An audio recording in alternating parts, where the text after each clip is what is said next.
Hey world! I'm sure by now you have all heard of this book, Leah on the Offbeat by Becky Albertalli, which is kind of a sequel to Simon vs. the Homo sapiens agenda, which was a huge success and wonderful book and also was made into a film now. And I've read this now and I kind of want to talk about it. Especially because my opinion on it is a bit divided. As a book itself, I did really enjoy it. I read it in one day, I just flew through it and I really enjoyed the characters and especially the relationships. I think that Becky Albertalli in general has a wonderful way of portraying different relationships and the way those relationships influence the people. However, in comparison with Simon, which I've read I think 3 times now, I was a bit disappointed, especially considering the main theme or kind of the moral message. As obvious from the title, Simon vs. the Homo sapiens agenda is about kind of Simon going against the human rules or the human norm, and it has a lot of little scenes that aren't like important to the plot in general, but are important to the message, or at least for me as a reader felt important to the message of being yourself and of not accepting the norm as something you should aspire to be if that's not who you are. There can't really be the Homo sapiens agenda, there can't really be the status quo if everybody's different. And that's something that I felt was really important about Simon, and something that I also think a lot of other people took away from it and felt inspired by. And with that message in mind, and then going into Leah, I felt disappointed because I felt like Leah kind of enforced this idea of norm. But with that said, I also have to admit that I don't like Leah as a character. I already didn't like her very much in Simon, and she is the main character, so I kind of felt sympathy towards her, but I also didn't really enjoy her character or like her character in this book. And the main reason that is because I felt like she wasn't nice, but more importantly, she wasn't empathetic, she wasn't understanding, she wasn't open to other people's individuality if she didn't understand it.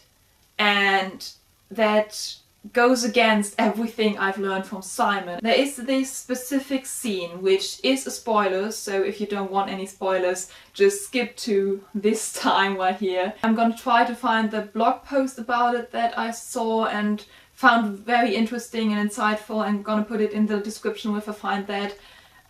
So there's this scene where Abby tells Leah that she's low-key bisexual, which was for Abby a really hard thing to admit and to come to terms with, and something she'd been struggling with for over a year now, and something she'd never been sure about. So for Abby to finally figure out what she wants to identify as and what she feels comfortable with was a big step. But instead of acknowledging that, especially being bisexual herself, and still haven't come to terms with it quite as much or quite enough to come out to her friends, Leah shuts her down by saying that there is no such thing as a low-key bisexual. She tells Abby that that label doesn't exist, that she can't identify as low-key bisexual, and that doing so would be just another way to avoid coming out at all, and that she had to be either completely in it or not. And Abby responds with this wonderful sentence. She says, "You don't get to decide my label." And then Leah says, "It's not a real label." And Abby responds, "Well, it's real for me." And that's really, really important because the spectrum is enormous. Identity, including sexual identity, is a spectrum, and it's something so individual that no one else can tell you what to identify as. Personally, I don't feel comfortable putting a label on myself at all, because I don't really know what I am, and honestly I don't really care.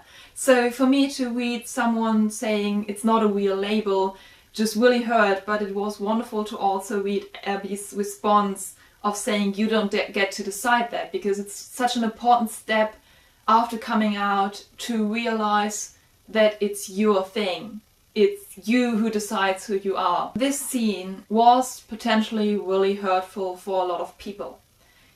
And you could argue that that's a criticism against the book and even the author, that there should have been some sort of warning that this is like a bad representation. But honestly, I think it's important that it's in there. It isn't unrealistic. Sadly enough, the statement of not gay enough is still very much common. It's still very common for those people, including myself, to be excluded from the queer community because we're not queer enough. And for Abby to have to experience that, and for Leah to be the one who makes her go through that hurtful moment of coming out and not being taken seriously, yes, it did hurt, and yes, I understand that that is horrible for a lot of people to read, and that they would have liked that to not be in there or to be some sort of warning. But as I said, I think it's important. What I don't think is important, and also don't think is realistic enough to make it into the book, is a scene towards the end when Leah's and Abby's friends find out about them, and Leah says, "I'm really, really bi," and Abby says, "Me too." Because that's not what she identifies as. Of course she could have changed her mind, but to me it felt like Abby was simply agreeing with Leah and letting Leah decide her label after all. And to me that was way more hurtful than the first scene. It was way more hurtful for Abby to give in. That all aside, that was kind of the big point I wanted to criticize and to talk about more in depth. But in general, as I said, I did really enjoy Leah on the Offbeat, and I think it's a really nice companion. It isn't quite as impactful as Simon versus the Homo sapiens agenda, but I think that's also because it is the sequel, and Simon had so much force and so much strength in being unexpected. This is kind of something I enjoyed in contrast to Simon's journey, because Simon kind of had to learn that he can open up to others and that his friends are there for him to lean on and to trust in. While Leah kind of had to learn to take a step back and focus on herself. And I enjoyed that them being two friends in the same friend group, they still had different ways of dealing with friendships and different ways of having to learn how to deal with friendships. And also her mother, I think she and her mother have a lovely relationship. Even though it is very difficult and complicated, it was wonderful to read also about the development of that relationship, and also about Leah opening up more towards her mother and listening more to her mother, which I think was a very important step in Leah's character development. It was lovely and sweet, and it was especially sweet that we had another queer character who wasn't lesbian or gay, but who was bi, and that we also have low-key bi Abby, that we have different presentations of the queer community in this book. Leave your thoughts and comments and opinions down below. I'd love to hear all of that, and maybe start a discussion about what I said earlier.